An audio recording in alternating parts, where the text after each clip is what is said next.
teman-teman. Perkenalkan, saya dari DK. Hari ini kita akan bincang-bincang dengan Boy, salah satu student yang dulu berangkat dari DK juga loh. Kita akan tanya-tanya soal pengalamannya Boy. Biar ini kan nggak banyak yang tahu, mungkin udah banyak yang kenal Boy, tapi banyak juga student-student baru kan yang belum tahu Boy ini siapa sih. Boleh perkenalan diri dulu nggak? Halo guys, kenalin nama aku Dewa Wisnu. Aku dulunya student berangkat juga dari DK. That's me. Aku udah uh, lumayan lama di sini. Iya. Oh, saya masih ingat waktu kamu di awal tuh masih musician ya. Waktu berangkat baru awal proses ya. Oh iya, iya, Iya. iya. Aku sampai sekarang masih loh, bro. Masih Jangan salah. musisian. Oh, masih ya, musisian ya. Musik itu Kalau kan mm-mm, udah jiwa, nggak ada bisa jiwa. dilepas. Oke. Kamu boleh tahu tuh kamu dari awal kan musician tuh. Kenapa sih kok mutusin buat pindah ke Aussie? Waktu dulu Sebenarnya tahun berapa ya? oh, Aku udah lama tuh. 2011 Tahun aku lebih berangkat. Aku 2011 ya. 2011 berapa tahun itu? 13, 14 ya. Jadi awalnya itu gara-gara aku pengen lari dari rumah. Oh, Gak aku tahuan gimana kan sebenarnya. kalau mau serius? Gak tahu kan ya. Jadi sebenarnya Hmm, awal-awal tuh begini. Orang tuaku tuh pengen aku masuk ke PNS. aha. But come on, aku tuh seorang musisi yang laguku tuh kebanyakan nyindir pemerintah. Iya. So what's going on? Kamu malah kerja ke PNS kan nggak Iya. mungkin kan? Terus Iya. orang tuaku tuh pengen aku kerja ke pesiar. That's the Kesian. reason why I have first Hmm. tattoo. Hmm. Kenapa aku Oh. bikin tattoo awalnya kan biar nggak lulus persiar aja sebenarnya itu benernya. Nah akhirnya terus lagi musik aku Hmm. sempat musikku tuh naik turun kan aku sempat di Hmm. puncak musik terus tiba-tiba aku ada Hmm. orang bikin antiku loh aku sendiri. Oh, Ya ada anti banyak fans. ada hatersnya banyak banget. Nah, pada saat aku lagi low-nya aku pas aku lewat di Gatsu dulu kan yang pertama kantor pertama Diki yang aku tahu Iya, betul, betul. tulis apa mau study di Australia. Oh, dia satunya good reason, good excuse untuk nggak pergi ke pesiar Apa? deh kayaknya. Karena aku satu, Rini aku kan nggak bukan tipe kalau orang yang kuat naik kapal. Aku tuh motion sickness keras. Aku tahu karena waktu zamanku di Bali aja aku buat naik kapal Jukung liatin lomba apa liatin ikan lumba-lumba dulu. Aku udah muntah. Wah. Apalagi kapal pesiar yang berbulan-bulan aku bisa gitu pikiranku. Kebetulan aku lihat dah di tulisannya begitu. Ah, coba aku iseng nanya gitu kan iseng kita ngobrol lah kita diskusi apakah itu bisa yang kamu tulis itu kuliah sambil kerja itu benar-benar bisa terjadi di dunia nyata kan itu aku tanyain pada saat itu kan aku nggak tahu apa-apa it's a good way to run away from the family itu kan kan oke cool aku bilang sama mamaku pada saat itu papaku kan nggak setuju cuma mamaku doang setuju akhirnya Iya. eh bisa lah aku meracuni pikiran mereka untuk membuatku pergi ke Australia gitu. Dan ternyata it's the best decision I ever made gitu. Pada saat itu pun aku ngerasa it's good decision karena satu aku bakal lepas dari orang tua karena kalau merantau kan sejauh pun ada orang tua membantu mendewasakan diri kita. Aku dulu pikir seperti itu walaupun aku nggak tahu Iya. eh yang aku bakal hadapi di Australia itu apa gitu. Aku nggak tahu apa-apa. Zaman dulu kan orang Indo ke sini dikit sekali kan, Iya, Ren. awal-awal kamu tuh kan belum banyak, Bali juga belum terlalu Awal banyak ya iya zaman itu ya. zaman zaman generasiku ke Iya, sini ya. ya belum banyak. Ya, terus itu pun it's the real gambling pada saat itu. Iya, aha. Mending sekarang karena banyak ada orang kayak aku ngasih tahu atau ada beberapa orang-orang yang bikin konten Benar ya. this is what Australia look like. Terus Mhm. masih ingat ya kamu gimana proses awal waktu kamu apply student visa sama DK? Masih ingat ya dulu? Mungkin hal-hal yang masih teringat Yang paling sana berkesan awal. satu, karena kan ngeplay student visa ke Australia is not simple thing kan lebih ribet pada Iya. ngeplay WHV itu. The good thing is I don't need to carry anything whatever they asking me I just do it. Aku nggak sibuk mikirin oh aku mesti bikin ini mesti bikin itu mesti bikin ini. Cuma dikit minta Wes. boy dari dulu zaman dulu ini mana dokumennya oke tinggal bikin boy ini kali ini oke aku cuma Oke. beres doang udah. That's the good thing with make agent. Coba kalau ngeplay sendiri mungkin nggak segampang itu kali. Iya. Terus kamu masih It's ingat way too much. sekolah pertama kamu waktu apply dulu apa ya? Kamu Iya angkatan lama banget. Kamu dulu kamu ambil elikos ya dulu dulu ya? ya aku ngambil di kos karena kan bukannya dulu aku nggak confident dengan IELTS-ku nggak. Tapi aku ngambil di kos biar aku berpanjang saya. Lebih panjang. Kamu ambil bisnis ya? Bisnis ya? Dulu nggak dulu Kalau IT. lupa. Kamu IT dulu di kamu sekolah di Canterbury. mana? Canterbury dulu ya. Iya, Oh iya, ya iya. ya ya, aku ingat karena kamu basicnya dulu ini ya, Karena Politeknik kan ya?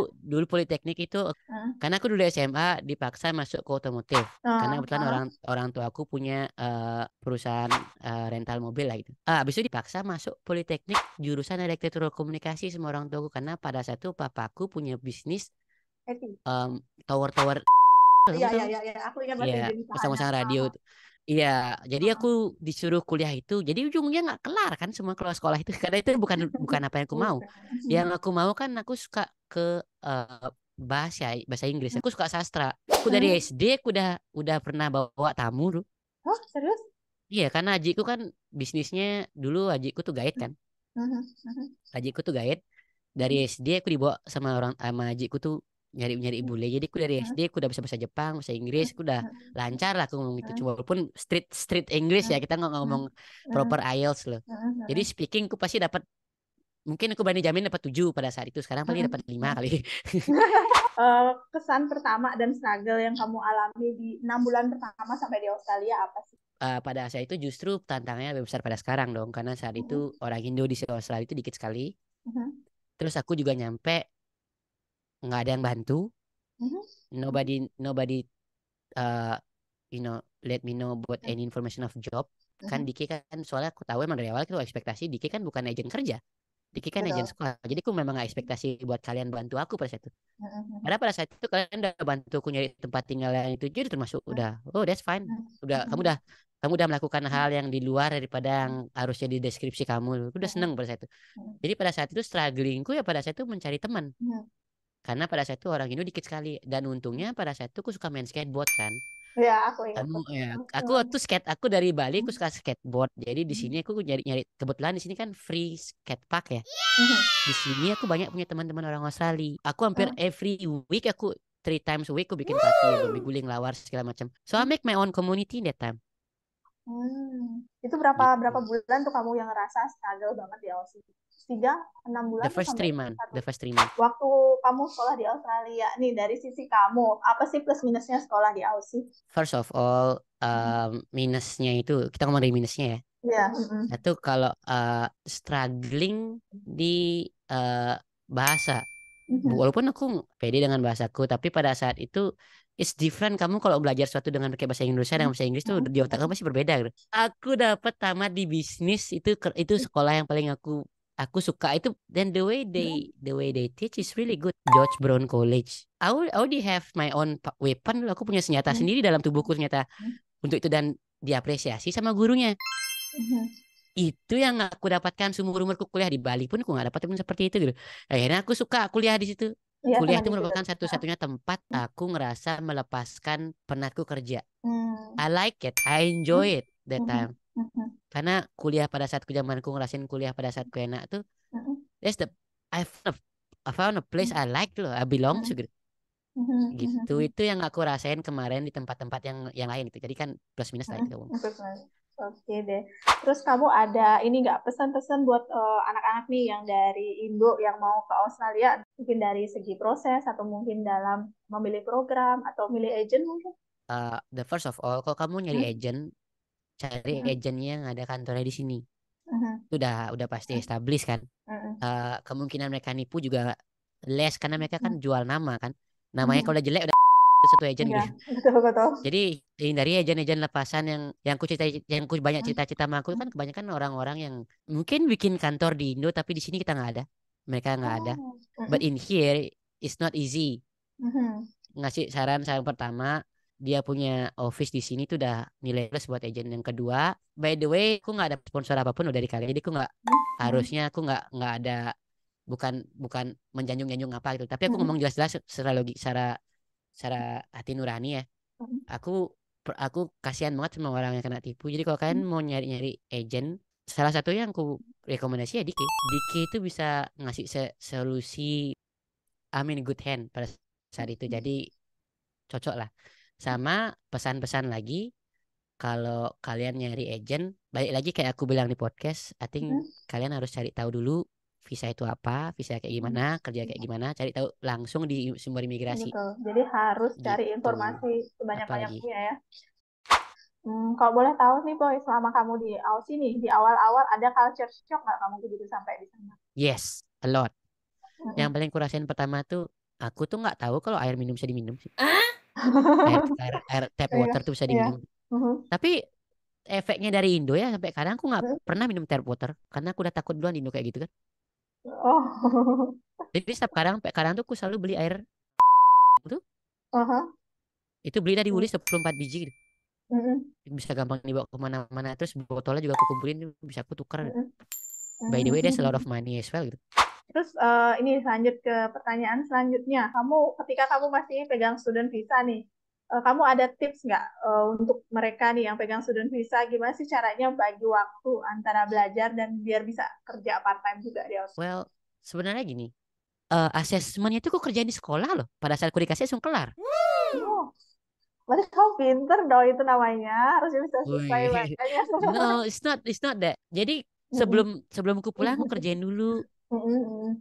Jadi aku santai, aku mau ngapain besok ya? Itu Mm-mm. lulus dengan nilai tertinggi pada saat itu. Jadi kata Iya, kata iya. kata Mm. kata gurunya ya bilang, Mm-mm. apalagi itu asesmenku nggak kaleng-kaleng, nggak kayak yang Mm. PowerPoint yang kayak yang lain-lain. Oh, Mm. itu termasuk berkelas asesmenku dulu pada saat itu ada Mm. musiknya lagi Oh, aku presentasi bawa speaker tahu. oh serius? Iya, Kamu itu proper. presentasi, Kamu masih ingat nggak presentasinya topiknya apa tuh zaman itu? kan kalau kita ngomong bisnis kan kita ada assessment kan. Jadi kalau Heeh. misalnya kalau aku bisnis ya pada saat itu ya. Hmm. Jadi disuruh ada aku bikin let's say kamu disuruh bikin proposal untuk bikin bisnis apa yang kamu bikin bisnis pada saat itu kalau nggak Hmm. salah aku ingat tuh pada saat aku bikin ini nggak TA loh ini cuma cuma sekolah kayak kayak mata pelajaran biasa itu pada saat Hmm. aku bikin barber shop. Hmm. Jadi gambarnya aku cari di internet terus Hmm. aku edit itu bener-beneran di situ Hmm. dengan Prezi jadi kayak Hmm. 3D itu pada Hmm. saat aku kuliah itu pada saat itu wow kali lah pada saat itu sekarang Iya. mungkin biasa Ah. kali ya. Eh, itu ada musiknya lagi. Hmm. Aku bilang orang yang milih tempat potong rambut tempatku tuh karena Hmm. stylenya dia suka. Jadi otomatis musiknya Hmm. kalau nggak R&B musik metal gitu. Gini. Oh. Jadi inilah yang dia rasakan suasana pada saat dia masuk ke tempatku. Aku bilang kayak gitu. So by the time aku udah kelar sekolah, aku kelarin di situ. Hmm. Pakai wifi di situ, semua di situ. Aku pulang udah terima beres. Aku bisa nggak mikir lagi ada assessment. Terus pada saat ditanyain, kumpul assessment apa ya? Oh yang ini, oh ya udah buat. Udah. Oh, keren. Oke deh. Gitu Lanjut pada saat lagi itu. nih. Nanya tips lagi nih, Dewo. Gimana sih tips ngatur keuangan sama di Australia untuk student? Itu gimana nih? Nah, Banyak orang tua dan student nanya, gimana sih caranya ngatur uang? aku pada saat kuliah itu masih kuliah itu aku mikir tuh uang itu cuma angka. Mm-mm. Kamu dapetin uang sini gampang, spendnya juga gampang. Sekarang aku ada istriku, Mm-mm. ini ada istriku. Jadi dia tuh bisa ngasih tahu, dia tuh udah memegang keuanganku kan. Mm-mm. Mm-mm. Sampai ke sekarang kalau nggak aku nggak mungkin bisa punya Iya. company kan. Otomatis kamu ada expense rent, Mm-mm. rent rent mobil, rent Mm-mm. rumah, Mm-mm. terus ada expense kamu Mm-mm. makan, kebutuhan sehari-hari, terus ada apa itu kamu sisihin dulu. Mm-mm. Oke. Jadi lebih baik kamu bikin yang namanya eh, financial plan di sini bener. Jadi gimana cara kamu income berapa, expense berapa gitu. Oke. Dan Ini sama jangan ini lagi satu yang apa? paling Apa? parah. Di sini ada banyak brand-brand yang kamu nggak mungkin bisa dapatkan di Indo, kamu bisa beli. Oh, ya, I see. Let's say Mm-mm. Gucci ya kan Gucci Mm-mm. tas itu topi Mm-mm. harganya Ya. $1.000 itu misalnya ya. Mm-mm. I can buy this. Mhm. Kamu beli pada saat itu ya uang kamu harus ke sana gitu jadi kan dulu hidupku seperti itu. Iya. Mhm. Itu contoh yang Ya. buruk jangan ikutin aku dulu seperti itu. Aku Mhm. bisa beli apapun yang aku mau karena bagi uang tuh gampang dicari. Mhm. Mhm. Jadi jauhi kalau kalian ada purpose tujuan kalian udah jelas, Mhm. jauhi yang kayak gitu-gitu, jauhi yang namanya gambling di sini. Di sini gampang banget gambling. Kasino gede Mhm. dan Mhm. banyak orang Indo udah terjerat di situ. Oke. Pertanyaan terakhir nih, Boy. Apa sih kesan-kesan kamu selama jadi studentnya di K? Mhm. Kesan-kesan nih. Mhm. Um, Trust me, I'm coming from Dikre. Aku udah sama Dikre itu sekitaran seumur bisa studentku, which is sudah 6 tahun 7 tahunan itu lumayan Mhm. lama aku sama Dike itu. Mhm. Kesanku sama Dike itu trustworthy yang pertama. Mhm. Yang kedua, mereka tuh bisa fix the problem. Yang penting kan itu sebenarnya. fix the problem. Mereka tuh nggak cuma ngomong tok gini-gini fix the problem. Yang ketiga mereka tuh relasinya ke student setauku bagus. Jadi kayak misalnya, boy kamu belum bayar sekolah nih, bayar sekolah dong gitu. Ntar kamu cari loh, oke gitu. Aku orangnya malas banget dulu. Tapi aku nggak ekspektasi Dike bakal kayak gitu ke semua orang. Tapi at least dari sana udah ketahuan effortnya gitu. Jadi kesan-kesanku aku senang banget sama Dike. Oke deh. Mungkin ada closing statement nih buat penontonnya YouTube Dike. Jadi gini, kalau paling kalau statementku paling satu, do not give up karena aku tahu biayanya is not small buat apalagi jadi student ya. So do not give up. If you can, just try your best untuk datang ke sini because it's worth it. Ini nih, makasih banyak nih waktunya nih Dewa udah luangin waktu buat bisa bincang-bincang sama Dike. Semoga sukses buat bisnisnya yang kayaknya bakal menggurita ya.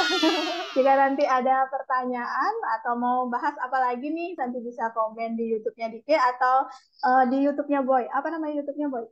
YouTube-mu? Reign REIGN spasi TV spasi Bali. Terima kasih.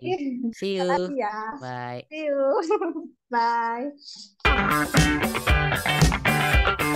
Bye.